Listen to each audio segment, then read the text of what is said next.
Okay, hello YouTube. I'm going to play a game where I kind of go over what I'm doing, starting with e4 at Alekhine's defense. I have a really good record against the Alekhine's defense. This is the exchange variation. Okay, ed6, this is a line. This is kind of like you get similar lines actually in the Petrovs. Actually, I think this is, in my opinion, this is just inferior to the Petrovs. This is one of the reasons I don't really understand the Alekhine's defense. If you just play the exchange variation, the same way Fischer did all the way back in whenever Fischer played the exchange a really long time ago. It's just it's the same pawn structure as a Petrov's, but the knight ends up on b6, and this knight ends up being dominated by these pawns on c4 and b3.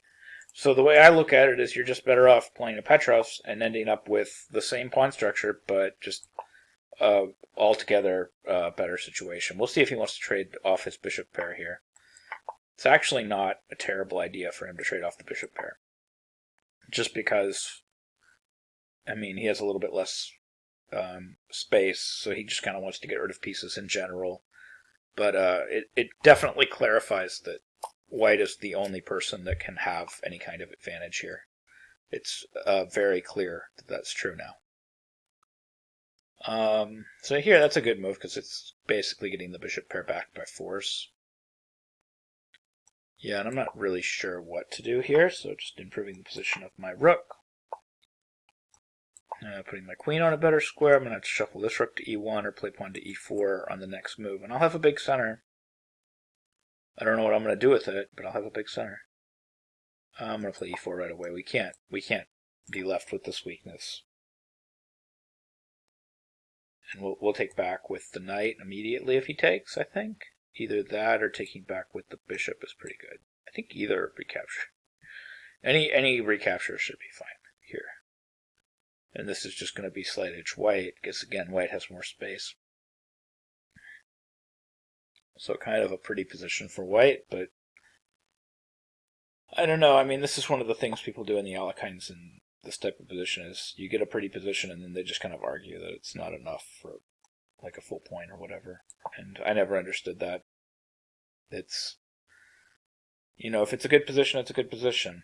So that's kind of how I feel about it. And I think I have to take back with the knight because there's this queen e3 check coming in.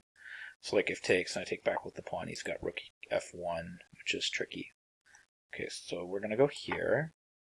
And there's a trick here if he takes.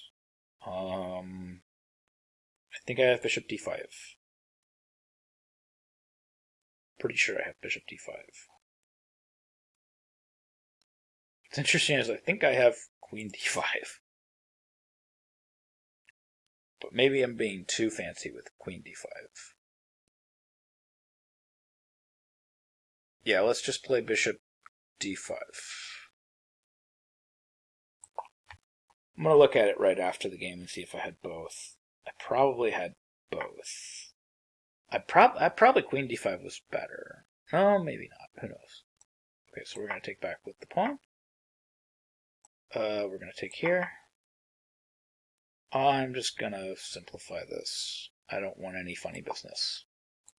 So queen f5 will exchange unless he plays queen e3. He'll probably play queen e3, even though if he takes this pawn, he loses. It's like if queen e3 and then queen d4, I have queen f7, queen f8 mate. Well, queen f8, rook f8, rook f8 mate. Just for like the full calculation. He's making this simple. So now it's just, I'm going to exchange up. I have to be cautious about knight checks. One of the tricks here is you take your king and your rook and you put them on opposite colored squares.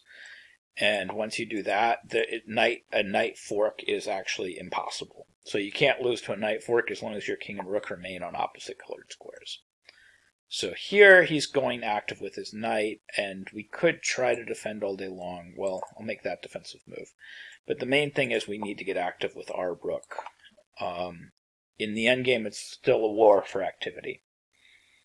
Yeah, we got to go active here.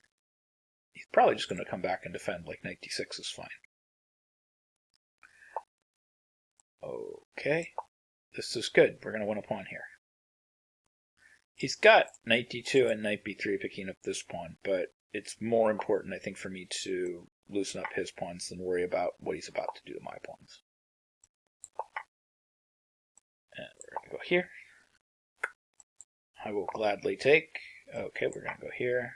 That's check, and then we pick up the knight, and then it's over.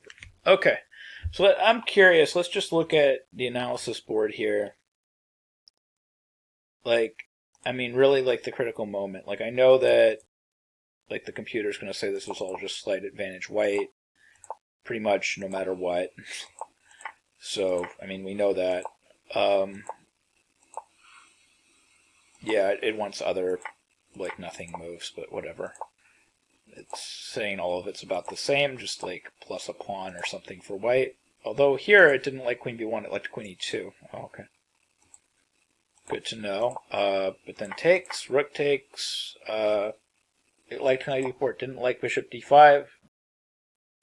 Did I have queen f5? That's the question. Yeah, I had it. So they're the same. Like just plus 1. Bishop d5 is plus 1. It preferred knight e4, thinking that's plus 2. So interesting. So bishop d5, it wanted knight on 6 takes instead of rook takes. Obviously, rook takes is a problem. So it wanted knight on 6 takes d5 because, yeah, well, because the knight on c3 is hanging at the end, right? So queen f5, rook f5, knight d3, and then it's tricky because, like, if I got to play like c takes d5. I think I can even play knight d5, knight here, but okay, so c takes d5 and then knight c1, and then it just wants king f2. It is still a little better for white. Okay, interesting. But for the most part, it was sound. Bishop d5 was sound, but the right move was actually knight e4. Okay, so that's fascinating. That was the main thing I was kind of curious about.